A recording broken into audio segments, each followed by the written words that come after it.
Really glad you're on, Adam. I follow this company really closely. You follow it even more closely. Talk to me first about the Model 3. I mean, this seems like it is the biggest thing for this company, flat out. When do you expect it to actually shift, and what price do you think it's going to be? So our forecasts are far more conservative than the company's forecast, both this year and next.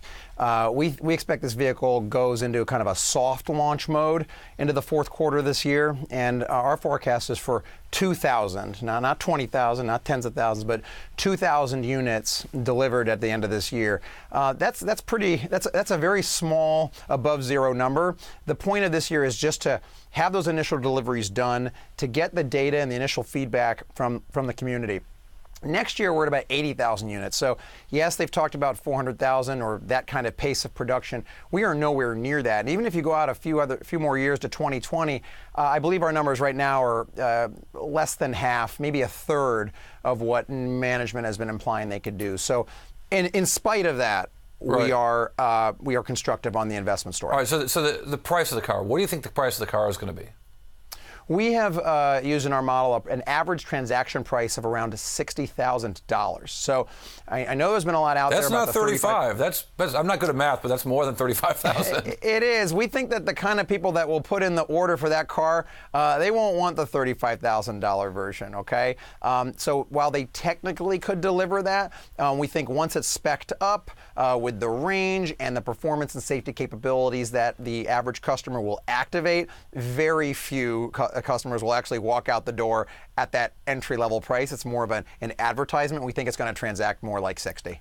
So one of the things that struck me was after the acquisition of Solar City that the impact of the bomb of Solar City's balance sheet or cash flow statement was really going to hit the cash flow burning Tesla in a bad way, and we certainly saw that in the first quarter.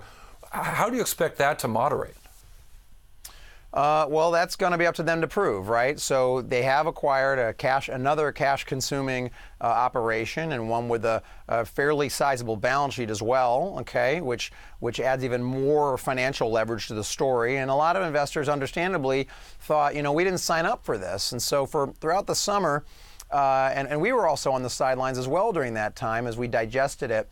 Right now, we have, I'd say we have the cash consumption of that business in our medium-term forecast. We have zero value of Solar City or Tesla Energy, for that matter, in our base case right now. We still value the company as entirely on as a transportation company. But you've got battery sales in your model going out and growing, and that battery business hasn't been working very well yet.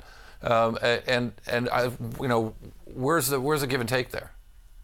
Well, we think the battery business, the way we've seen it is, it was a necessary requirement for them to achieve anywhere even near their volume goals. We think that they understandably wanted to secure their own reliable supply of high-quality batteries that that they could have control over the cooling system and mitigate any risk of fire or other problems. And so they kind of needed to do that themselves. Whether the battery business becomes a separate business all its own, we've done some work with Stephen Bird and our electric utilities team of some of the market opportunities for stationary storage. We can come up with a few percent of the value of the company, but on a market cap of 42 billion, Corey, even bullish assumptions for Tesla Energy, it's still a transportation company. Those other ones are more rounding errors right now. So where are you in terms of cash burn? What do you expect it to be? Because I was surprised that the recent stock offering wasn't bigger, because it seems like they're going to need a lot more cash just to get through this year. So we have them, they're targeting around $2.5 billion of capex in the first half of the year. If you put anything, kind of call it $2.5 to $3 billion of capex for the whole year, I think on most people's models, the company's going to be burning somewhere between $1, maybe $2 billion of cash this year. Now, they started the year at over $3 billion gross liquidity of cash. So on our model, we still end up with, even pre-cap raise, around $1 billion, maybe within $1 billion. Post-cap raise, you can add to that number. So yes, on paper they can do it, but it gives them a bit more breathing room. But yeah, I'd say almost anybody with a model on Tesla has them burning cash this year and probably next year, and we have them burning cash even into 2019 a little bit. So you've got a bullish price of the tone of your voice suggests that maybe you think these guys have got a lot of proving to do. Oh, absolutely. I think the Model 3 itself, and we point out to our clients at Morgan Stanley, even doing a handful of Model 3s this year, the proving point isn't going to be 0 to 60 in 2 seconds. Or, I mean, that's probably easy for them to do. It's going to be safety. We think this year, Corey, it's all about safety. Can those initial cars, whether they're independently tested or tested by Tesla, are they really 10 times safer? Okay, by putting that liquid-cooled supercomputer in the vehicles, and if that happens, I think that a lot of other members of the automotive ecosystem are going to really, really take up and notice. And we also think it's going to affect the used car market, because the average car on the road, in the U.S. is 11 and a half years old.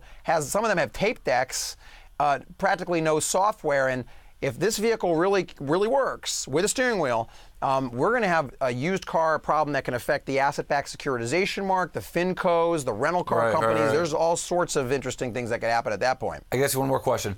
Elon Musk, news today that he's looking at starting a third company. He's already got, not including Solar City, he's already got 2 companies. Would you rather have a full-time CEO at this company? Do you wish Elon Musk or someone was running this company round the clock, not just part-time? In an ideal world, we could if we could clone Elon Musk and have. Well, we can't. Since we can't. Unless that's the company he's starting, you tell me. Cloning, but seriously, in an ideal world, sure. Having very talented management leadership, we never have a good enough leaders in any organization, right? To devote enough time to it, and I do believe it is true. He might be spending even more time at SpaceX than Tesla. Depends on the week. You could ask him yourself about that. Up to this point, okay, it has not stopped his ability to make a car that every other auto company that we talk to has an enormous amount of respect for. So the proof is in the pudding, and I think to your point of the risk of that question, the next 9 months are gonna tell us a lot.